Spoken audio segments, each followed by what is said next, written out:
Good afternoon, everyone. Thank you so much for joining us for our webinar today, Mastering the Art of Competitive Intelligence for Paid Search. On the line here, I have Cleo Hage from WordStream and Joe Putnam from iSpionage. Thank you both for joining us today. A little background on our speakers today. So Cleo is our paid search strategist. She has been with WordStream for over 3 years. She broke into SEM after dabbling with online marketing and being an economist. So she's quite the intelligent lady here at WordStream, and we just love her presence. And Joe is the marketing director at iSpionage. He has been there for quite a while and has 7 years of digital marketing experience. He also has worked in different projects ranging from content marketing and SEO to CRO and competitive intelligence. So guys, thank you so much for joining us. Thanks for having us. Yeah.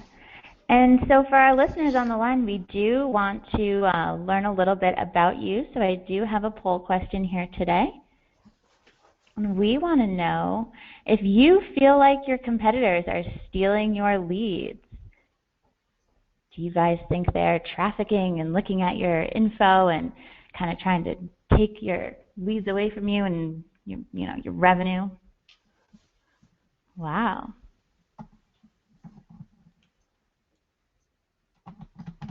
We'll let everybody vote here. Looks like it's about half and half. About 55% say yes and 48% say no. Oh, it's changing a little bit here. Awesome, guys. Thank you so much for giving us that feedback, and hopefully we can show you how to take advantage of some things that exist here in the online marketing space, and we're going to tell you how to tackle your competition with competitive intelligence. So I'm going to hand it over here to Joe. Super excited to have you, Joe. Thank you so much for your time, and it's all yours. Thanks, Noelle. I'm really excited to be on the webinar today and to be talking about competitive intelligence. So like Noelle was mentioning, we're going to be talking about competitive intelligence for PPC today. And the first thing we're going to talk about is how to use it for finding profitable keywords faster. And my goal here is to show everyone how you can do that and get into some specific strategies you can use to find keywords faster by using competitive intelligence. And so this first slide here, I would guess that everyone on the call is very familiar with this screen. So this is a screenshot from the Google Keyword Planner. And most, if not all, PPC and SEO projects either start or at some point go through this screen where you're doing keyword research and you're trying to find keywords for whichever project you're working on. And it works well, and it's Google's data, and there's a lot of awesome stuff about the Google Keyword Planner. But I guess the question to ask is, what if you could find a shortcut? What if you could find a way to do this faster? And if you could, how many of us would be interested in that? And so today, that's what I'm going to talk about is how we can find a shortcut and how you can use competitive keyword research as a shortcut. So this is a screen from iSpionage, the company where I work, and the tool that we offer. So we have a competitive keyword research tool. And basically the way it works is you can put in either a keyword or you can put in a competitor's URL. And so whichever one of those you do, we actually will show you which keywords that website is ranking for, and also show you which keywords they're bidding on for PPC, and also show you which keywords they're ranking on organically. So you see here there's a organic keywords tab and also a PPC keywords tab. And there are about 45 million advertisers in our database, so there's a pretty good chance that your competitors, or at least some of your competitors, will have data on them. But I would say that not everyone's in here, so if it's a smaller advertiser or just a local advertiser, they might not be in here. But for the most part, anyway, if you put in a URL, you'll get some awesome competitive data related to it. So for this example, I put in Airbnb.com. I think that's a startup that a lot of people are paying attention to and interested in. And as we see here, They've got a very active PPC campaign. We show that they're bidding on 255,000 keywords. And then we drill in a little bit further. 251,000 of those are in Google, and 15,000 of them are Bing, Yahoo exclusive keywords. But combined, they're bidding on 255,000 keywords. So, as you can imagine, this is really exciting if you're building out a campaign because you can see exactly what terms your competition or another site is bidding on. So it's really exciting. But I would also qualify it and say, you may be a little bit overwhelmed or intimidated thinking, wow, 255,000 keywords is great. That's awesome for Airbnb that they have the budget and the way to bid and manage on that many keywords. But how am I supposed to sort through 255,000 keywords? How can I get useful information and find profitable keywords faster? It sounds like it's going to make my job harder because I have to sort through 255,000 keywords. Anyway, I would say it's a great question and a couple ways to get around that. The first is we have a column here, the KEI column, and that stands for Keyword Effectiveness Index. And what we've done is we've rated keywords for each advertiser based on what we believe are the most effective terms for that advertiser. And so it's based on three factors. One is how long the keyword has been used, when it was last seen, and also the average position the advertiser ranks for that keyword. And so we use all those factors and combine them together, and basically, the thought is if someone's bidding on a keyword for a long period of time, if they're still advertising on it and they have a good average position for it, then it probably is one of their most profitable terms.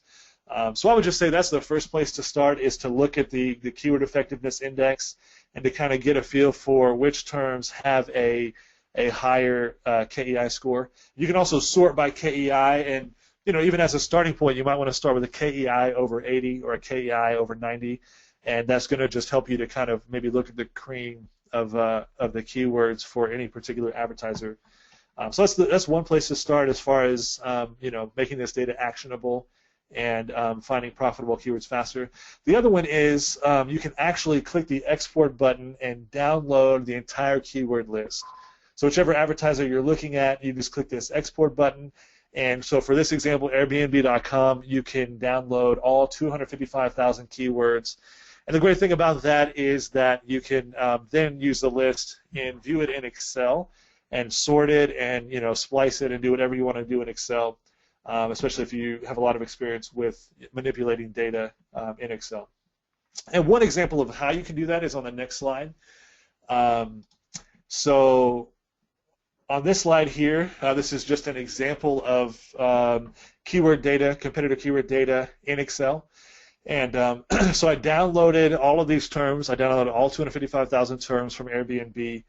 And so just kind of to put it in context, an example project, a friend of mine owns a company called 12springs.com where they offer gorgeous vacation homes in Anaheim, California, close to Disneyland. So if you have any thoughts about going to Anaheim, you might want to check out their website.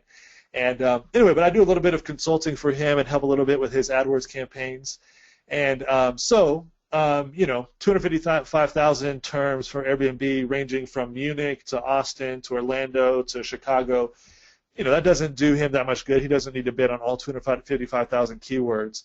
But anything that Airbnb is bidding on, let's say Disneyland related or Anaheim or Southern California or Orange County, that's getting closer to being related to what the type of traffic that 12springs.com would want to bid on. So a way to do that would be just to open the data in Excel. All you have to do is click Control F, and you'll pull up this screen here. And then you can put in whatever term you want to start with. So I started with Disneyland. Again, you could do Anaheim, whatever. And then you just do Find Next and continue sorting through, and you'll see all the terms that are related to your business. So you can basically kind of funnel the keyword list down and chop it up a little bit so that instead of worrying about 255,000 keywords, you can basically borrow and steal the terms that are the most relevant for you. Anyway, so this is just an example. You could do places to stay near Disneyland. And this does a couple of things. One is it helps you to create an initial keyword list faster, so you can consider it as a shortcut. But then the other one is it'll identify terms you may not have thought of before.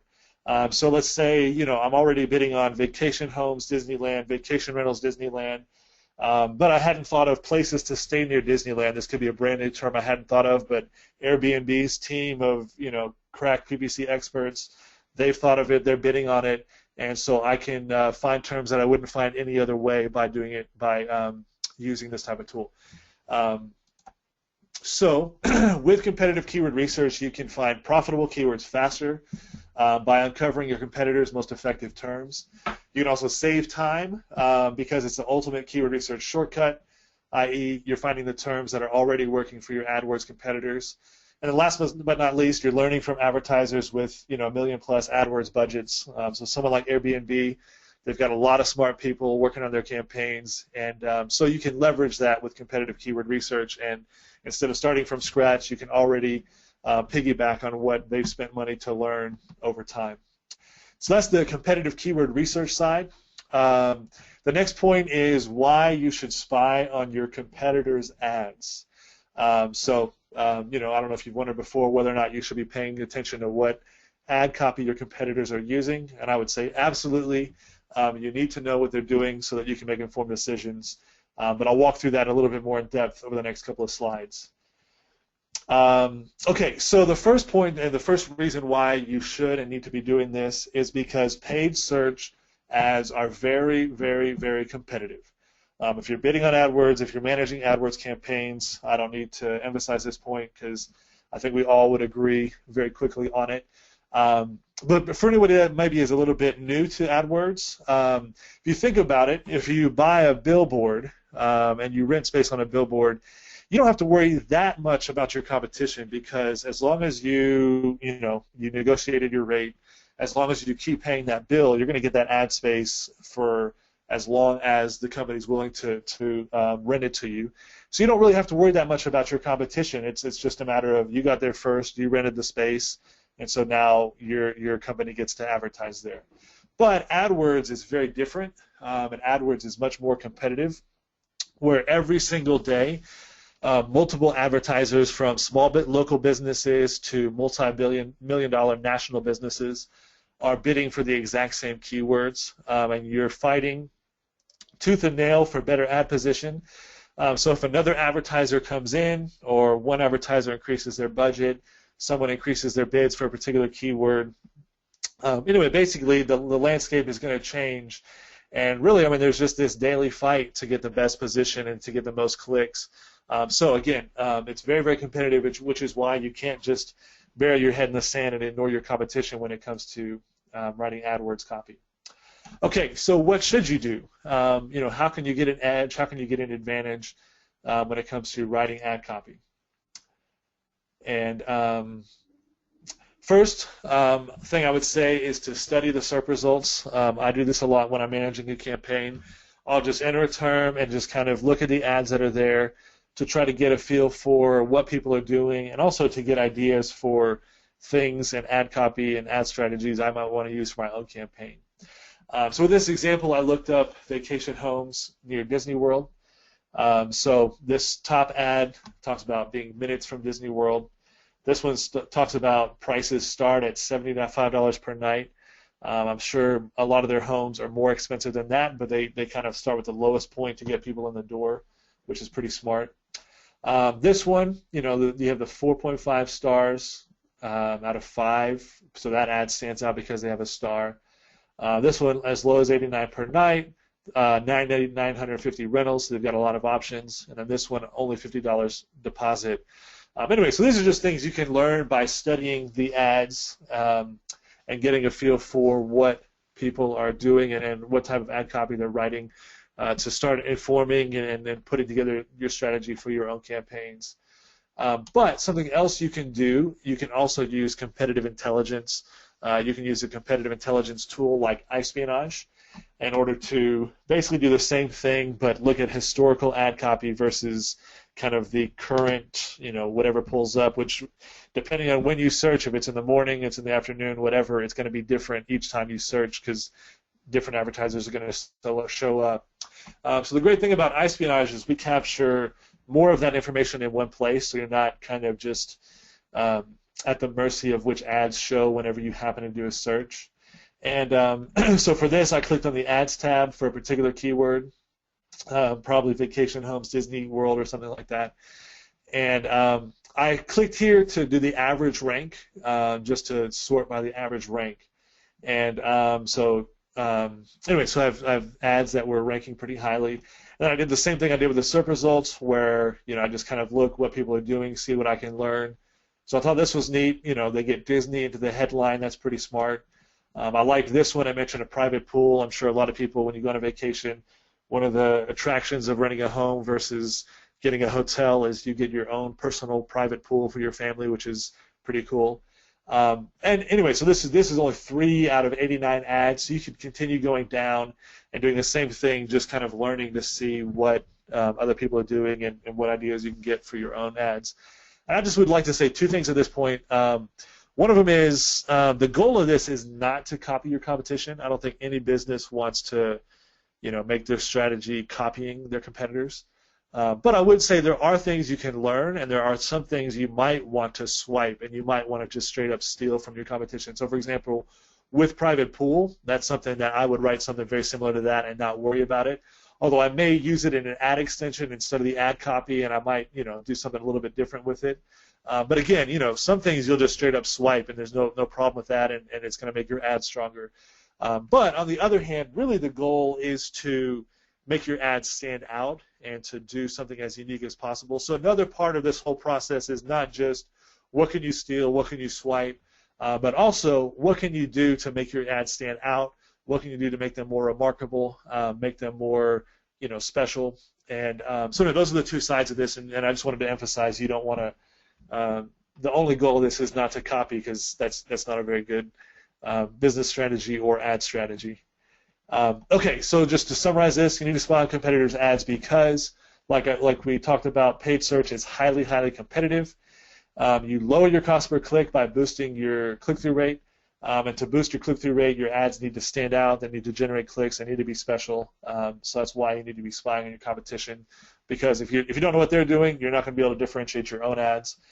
The last point is boosting your click-through rate results on a higher ROI and a lower CPA. And I know all the WordStream folks are really big believers in that click-through rate is one of the key metrics for getting better campaign results. But that wraps up the ad copy side.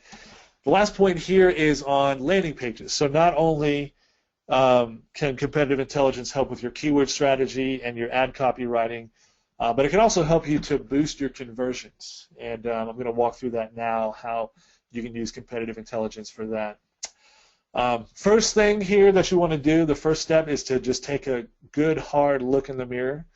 In this example, Donald Trump is taking a look in the mirror. So you want to do the same thing for your campaign, and hopefully you like what you see, but if not, it's better to know and to improve than to kind of be ignorant of what's going on. Okay, so as an example, I pulled up this page for Allegiant Business Finance. And I asked this question: how can you improve your landing page experience?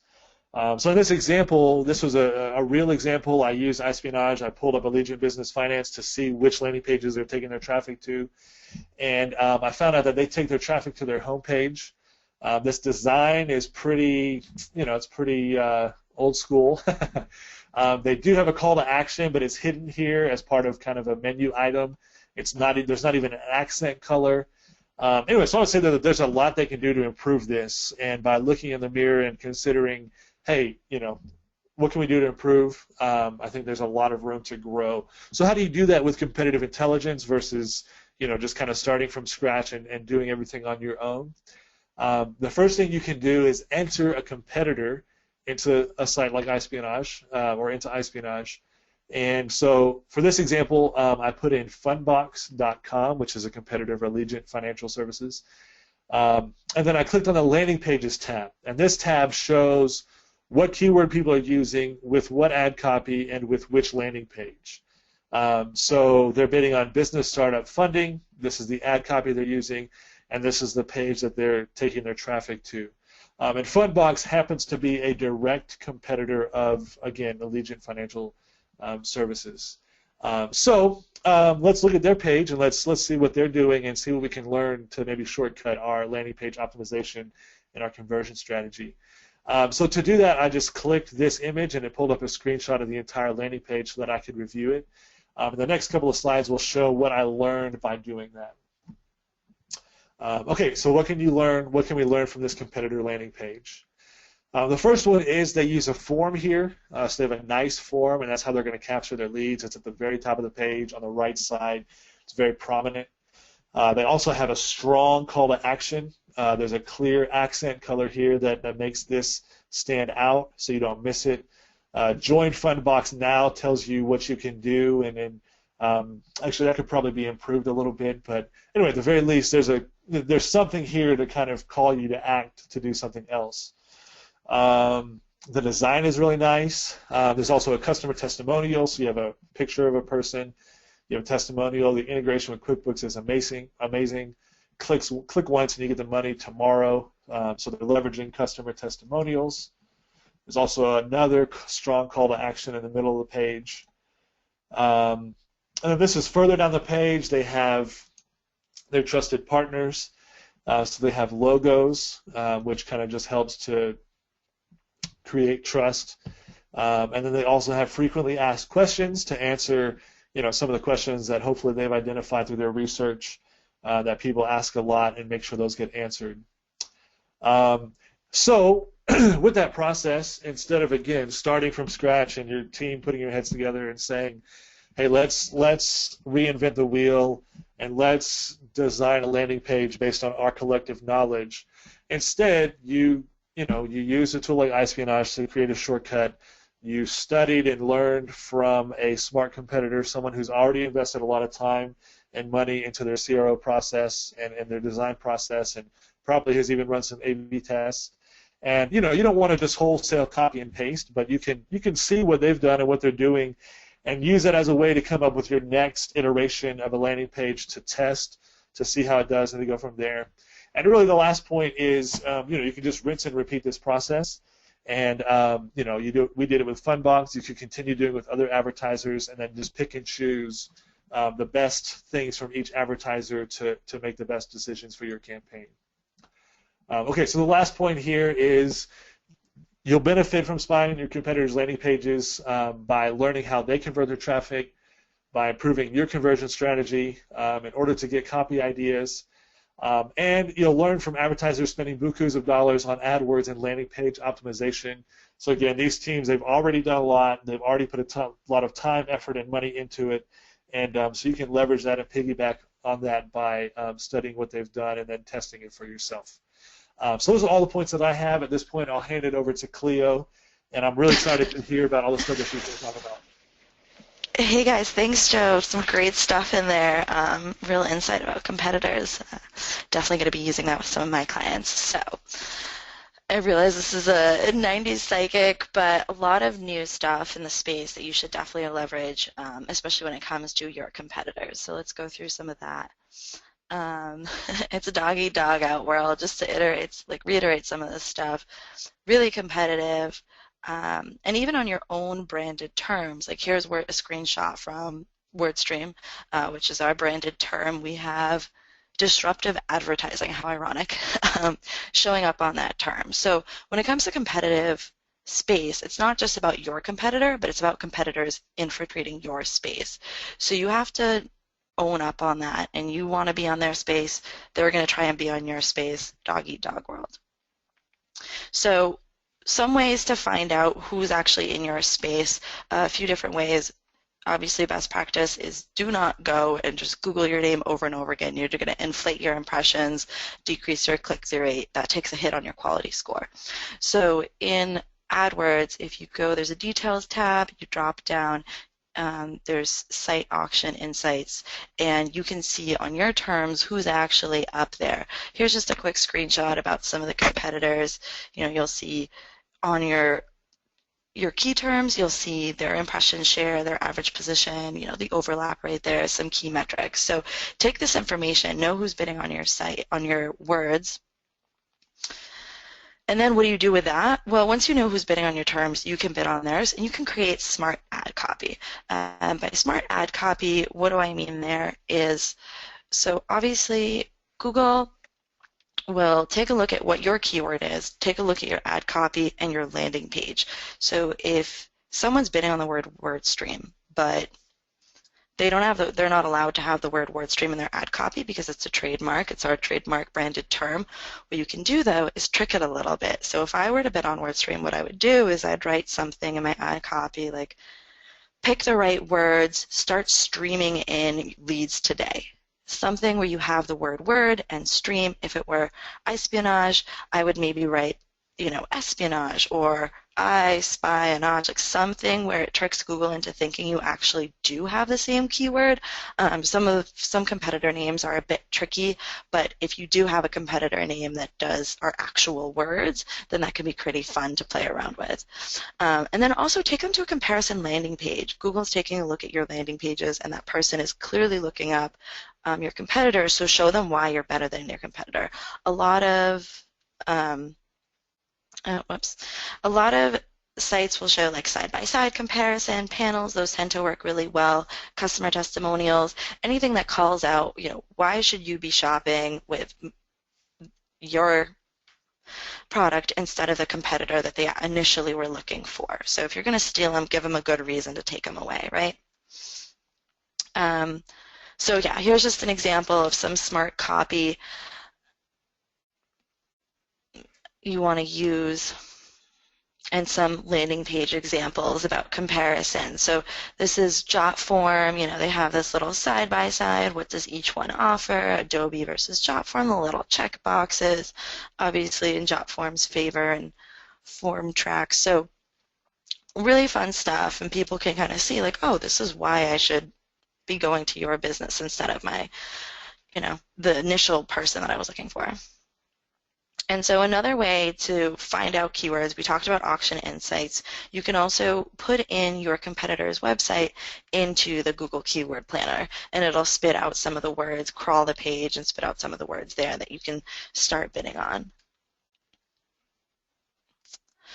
And okay, here's another one. So Google ad placements, few different options here. I know a lot of you, when I say ad placements, are thinking display, but YouTube is kind of everything this day. YouTube actually holds some of the highest searches. If you look at a minute on the internet, YouTube wins out. YouTube overall reaches more users between the ages of 18 to 49-year-olds than any cable network in the U.S. It's pretty big. And they process about 3 billion searches a month. So big numbers on YouTube. No reason that you shouldn't be on there. If you're not, get there. So in YouTube, what you can do is you can actually you can choose what video and what channels you want your ad to show up before. So this is actually a really funny one. Here's an example of a Bernie Sanders campaign showing up before Donald Trump video. So pretty competitive space, so it's really fun. You can play around and it's very customizable. So how you do this is in your video targeting, and you can do this for display as well. I know I'm talking about YouTube, but you can do this for display as well if your competitor is a Google display partner, but most of the time they're not, so that's why video is much better here. So go to your video targeting tab, go to placements, and then you can actually search. When you add placements, you can then search for, I thought that was there. So you add placements and you can search for your competitor's name, so you can find any related videos. You can also find their actual channel and plug that one in manually. Lots of different options there. So whether it's not the channel exactly that they're on, you can still bid and put your ad in front of a video that's related to your competitor. If you're in e-commerce, maybe review sites, lots of different things out there. So there's different types of ads. I know I'm saying YouTube ads. Some of you might not be as familiar with them. So you have these mastheads. These are, the big players are really the ones that use this. It's on that first home page. They'll have like this banner. There's, YouTube ad videos off to the sides. Those are more for like partner sites as well. There's the pre-roll, also called in-stream in AdWords, and so those are the ones that show up before a video. So if you're watching a video and then, you know, that first video that shows up before as an ad, and then you can skip it after 5 seconds. Fun tidbit about that is you're forced to watch it for 5 seconds, and then the user can skip. But for that first 5 seconds, the advertiser does not pay for that. So essentially you can get thousands, like hundreds of thousands of impressions where your brand shows up, and at least 5 seconds of messaging totally free.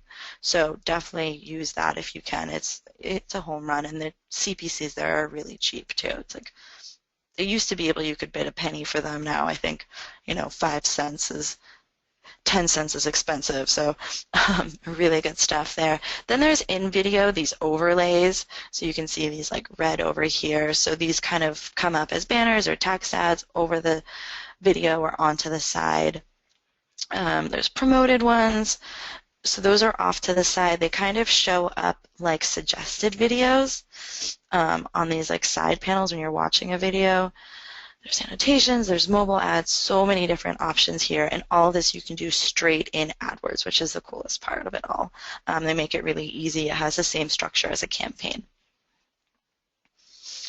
So in-stream videos, that was the like pre-roll videos that I was talking about. Like I said, 5 seconds of free branding. It's amazing. You can get really high engagement even for the people that go. You can have call to actions that take people straight to your website. You can get earned actions like earn subscribers and actions you don't pay for. So if someone watches your ad and then they like it or they share it or they subscribe to your channel, you don't have to pay for those. You only pay if someone watches past, I think it's like 25 seconds of your video. It depends on how long your video. It's a certain percentage of it when you start paying for those views. So you pay on a view, and then if someone actually clicks on your call to action and goes to your website, you don't pay for that. So there's a lot of other metrics that you can get from a YouTube video that are just views, and you can see how far into it. So here's an example of a remarketing in-stream video that we ran and placed on a competitor's site, and we got a pretty high view rate at 24, almost 25%, and those 25 people watched it all the way to the end. So you can see how many people watched 25% of your video, how many people skipped halfway through, and benchmark here for a good view rate is about 10%. So this did really well. Definitely tier on your remarketing with your competitors. Like if your users are shopping around, you want to make sure they don't forget about you. So that's why remarketing layered with competitors can be a really home run there. So there is a different format. It's called in-display. Those are those ones that show up as suggested videos. People have to click through to that video. There's a little bit lower traffic there, so those can be a bit tricky. That's why I highly recommend in-stream. In-display is not going to work very well, especially for remarketing if you don't have a massive audience. So you can definitely target new users, but it's very, very broad. And a little bonus tip here, if you are in e-commerce, one really new, really cool thing that Google's come out with is shopping cart overlays on YouTube.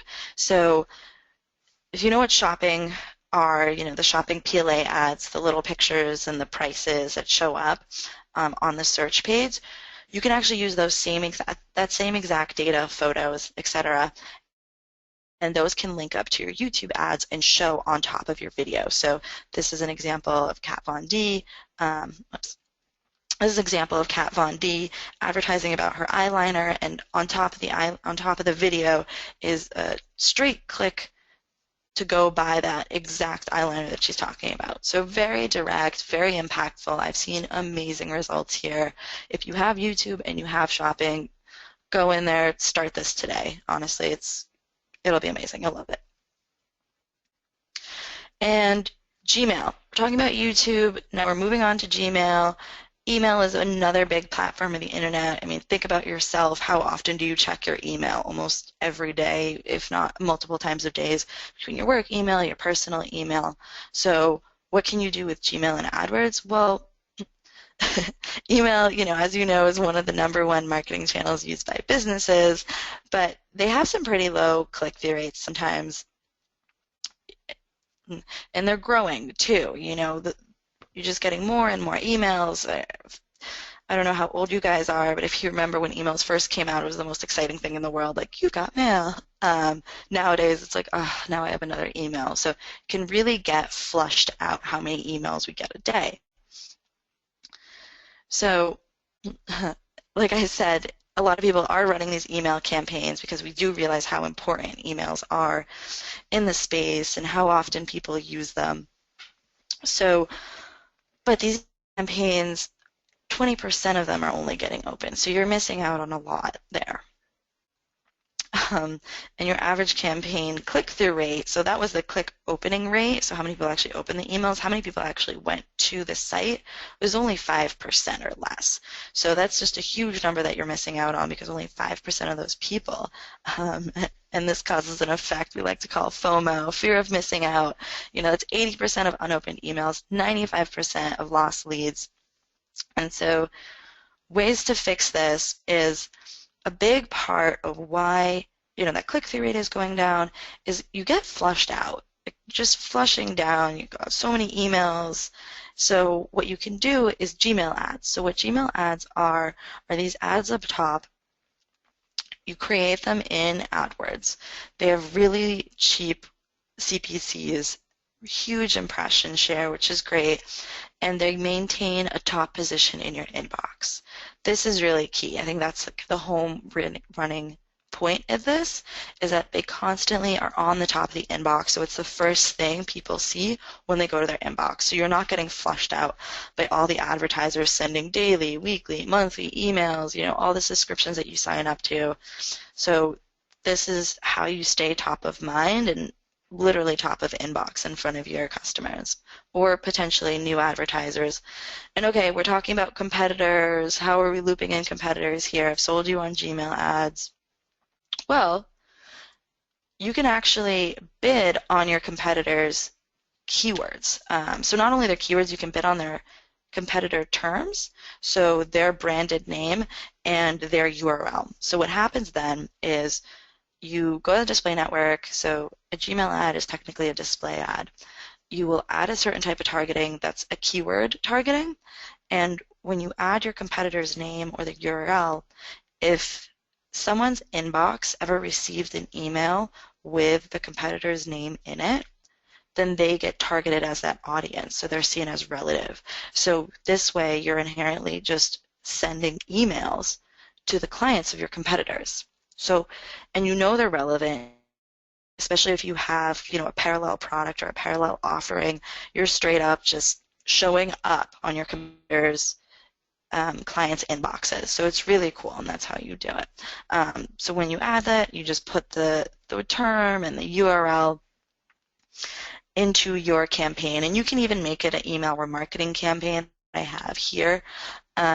So I use a remarketing audience and then add the competitor's term. So if your clients are ever fishing around, you want to make sure that you're front and center. You can also do a similar to email remarketing, which will pull out clients that are similar to your existing clientele and those who are using your competitors. So many layers that you can do here. I know I'm kind of spitting out a lot, but end of the day, the key takeaway here is use Gmail ads and bid on your competitor's brand term and their URL and anything else, you know, related to that competitor, so that if they do ever get an email from a competitor, you're popping up as well and you're the top of the inbox. And so here's just another example how well it does. Was able to run a successful campaign, get a pretty high click-through rate of about 12% and an average CPC of 20 cents. So amazing, you know, high impression rates, and this only ran for a little while, so really good numbers really quickly. But there's a little bit more. You want to make sure that you're sticking out in this competitive dog-eat-dog world.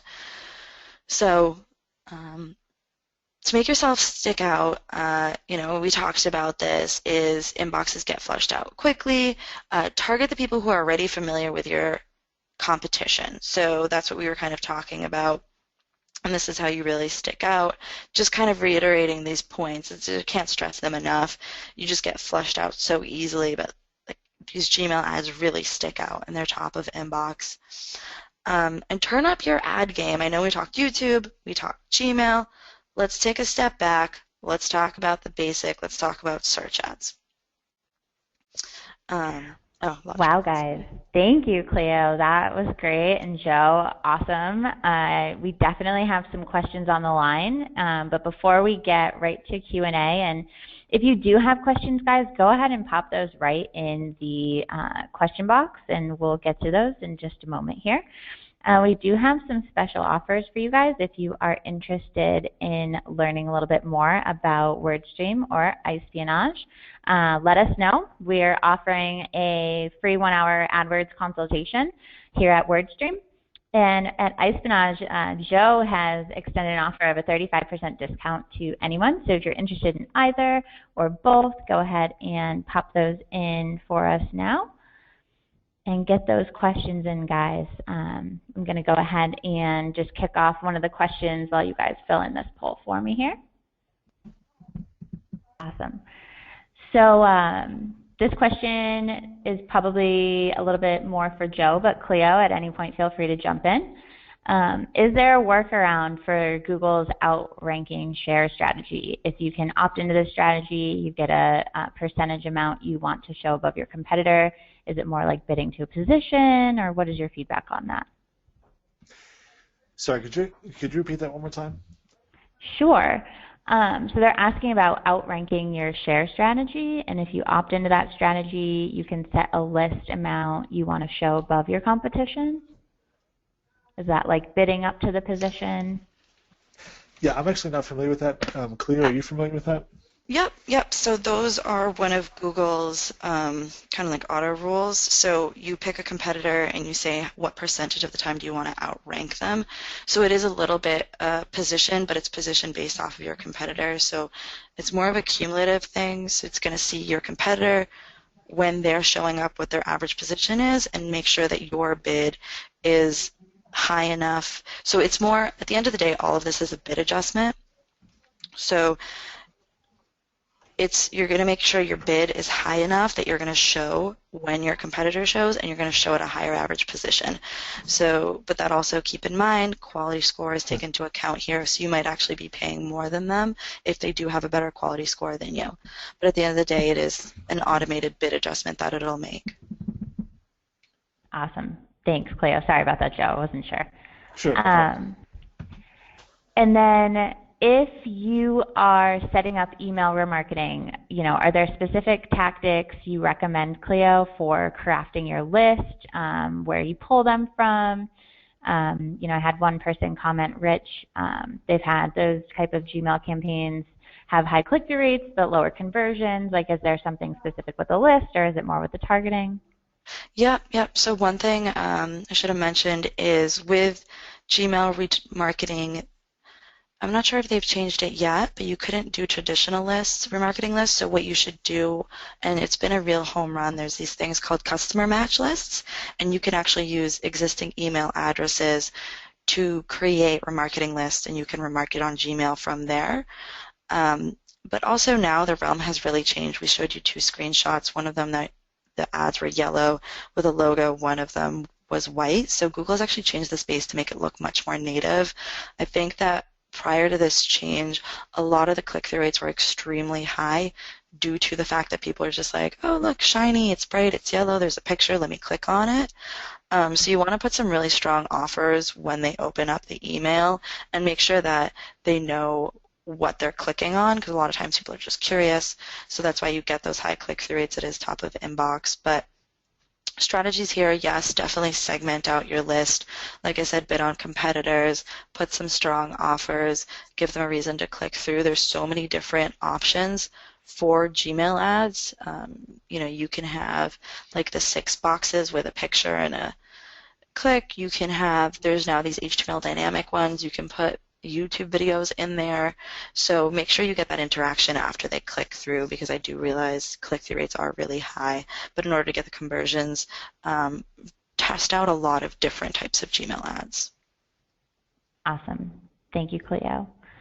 And then one of our audience members wanted to know if you have any strategies, and Cleo, I know Larry talks about this a lot with, some competitors have emojis in their ads, and some competitors will have longer snippets of text. How do you kind of work around those Google policies to kind of stay up to par with people that are using those types of tactics? Yeah, it's kind of just time consuming. You got to keep up. So I've actually been able to get emojis showing up in some of my search ads. And it's just to try and repeat if it doesn't work. So, when I make these, sometimes it just gets disapproved. I refresh, try again, and it just kind of goes through. Google, at the end of the day, it's all robotic. There's no one in there checking every single ad. It's selective, so you just got to keep trying. So we're talking about emojis. What was I missing out on? Competitors staying on top of it. Yeah, you just gotta honestly follow Larry's blog and his Twitter. He spits out a lot of great stuff about there, but it's a time game really at the end of the day. I know it's hard, but you just got to keep trying again. And Google changes its policies pretty frequently. It changes the SERP page, it changes the way Gmail ads look, it changes your options and your settings. So you just got to keep trying every once in a while, and something might have changed. I know it's very basic, but it's what it is at the end of the day. Yeah, just fight to get it approved, right? And if it gets disapproved, try and work it over a little bit longer, right? Yeah, that's tough. I wish there was a better way. Yeah. So for Joe, one of our people here is interested in knowing, like, if you have a specific way that you work around, charitable donations, or, just like people that do charity or donors or those types of, nonprofit specific things. Is there something you look for in your tool, or any recommendations you have for charities? I don't have that much experience with charities and nonprofits. Most of what kind of I pay attention to is more the for-profit sector. Although there is a particular nonprofit who I've helped with their AdWords campaign a lot. So I guess what I would say is probably just similar things where studying anybody else who's using AdWords, whether it would be Charity Water or someone along those lines, and just seeing what's their budget, how are they using it, which terms are they bidding on, what's their conversion strategy. I think whether it's nonprofit or for-profit, you can learn from what other people are doing. And one of the things I've been interested in lately is kind of the specific conversion strategy. So if you look at a lot of different people, some people do a free download, some people do a free guide or free demos or request a demo. So you can just kind of turn that to nonprofits and charities and just kind of see what path do they take people down, which companies have a path that seems really compelling, which ones have a compelling donation page, and what do they do on that page? Do they use video? Do they use stats? So I guess, I don't know. I think it would be very similar to for-profit. I just haven't personally used the tool for that up to this point. No problem, and definitely that's good feedback. Cleo, I don't know if you have any additional comments on that. No, I think Joe did a good job covering the bases. It's hard, but at the end of the day, like, an ad is an ad. Totally. Okay, so one last question, guys, and then for anyone that didn't get their questions answered today, you can feel free to definitely reach out to Cleo or Joe here at iSpionage on Twitter. So our last question, Cleo, is, do you have any idea of the percentages of businesses that are using Gmail? I know I've definitely used it at my old company in the past. If there's a certain percentage or certain audience segments that you want to push for when kind of targeting through Gmail.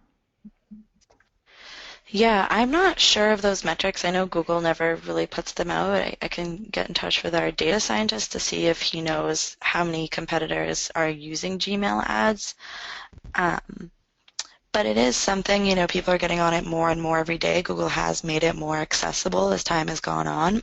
integrating it more into the AdWords UI.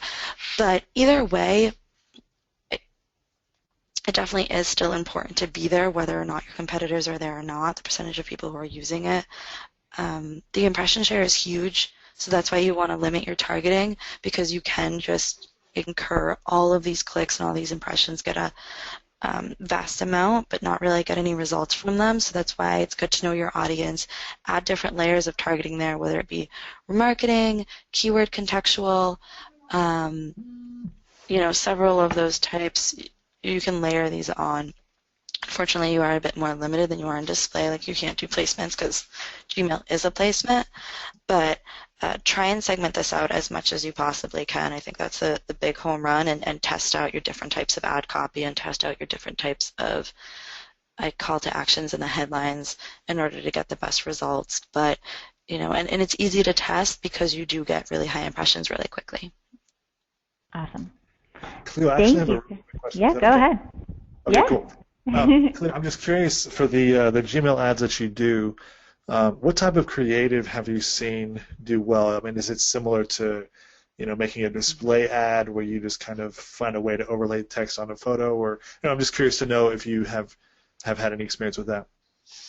Yeah, with e-commerce, one of the options they have are like these 6 little photos with description and then a button underneath it that'll take you straight, and each button has a different landing page. So what I've seen work well is images of particular top-selling items, and then description, and then some type of call to action about price points and whether it's on sale. And so when they click the button, it takes them straight to that exact product page. So just very direct, marketing really there, not something vague overview. And then on top of it, you can add a banner. There's a lot of different options, so you could have those 6 images and you can have this like overlaying banner on top of it and like put in another offer there with a code. So just make it very direct, make it so they go straight to that product. It's a bit more trickier with lead generation, but you definitely, I think more text works in that if they know what they're offering. People do read emails more than, banners, so there's, a good enticing photo. Make your call to action, landing page, something where they know what they're getting into, and some bullet points. Make it really easy to read. So yeah, with e-commerce, I definitely suggest those like 6 images and taking them straight to some of your top products with a sale offer. And then for lead generation, a good enticing image with some heavy information, clear and heavy information. Got it. Thanks. Awesome, guys. Well, hey, we are almost at the top of the hour, so I want to say a big thank you to everyone who came out and attended our session. I hope you got a lot of competitive intel that you can start to implement right into your campaigns today. Special shout out to Joe from iSpionage. Thank you so much for all of your time and effort and putting this together for us. We really had a great time having you on today. And Cleo, thank you so much as well. You guys have both been great. Thank you. Really appreciated the chance to do the presentation today. Yeah, thanks, guys, and thanks, Joe. Joe actually gave me a run-through of Espionage, and I've been able to use it for some of my clients, and it's a really cool tool, so if you haven't checked it out, and definitely take a glance at it, especially that landing page, and it's a really clean UI, so shout out to that. It's really cool. Awesome. Thanks, guys, and thank you to our audience. We look forward to seeing you and hearing from you again soon, guys. Thanks so much, and have a wonderful week. Bye-bye.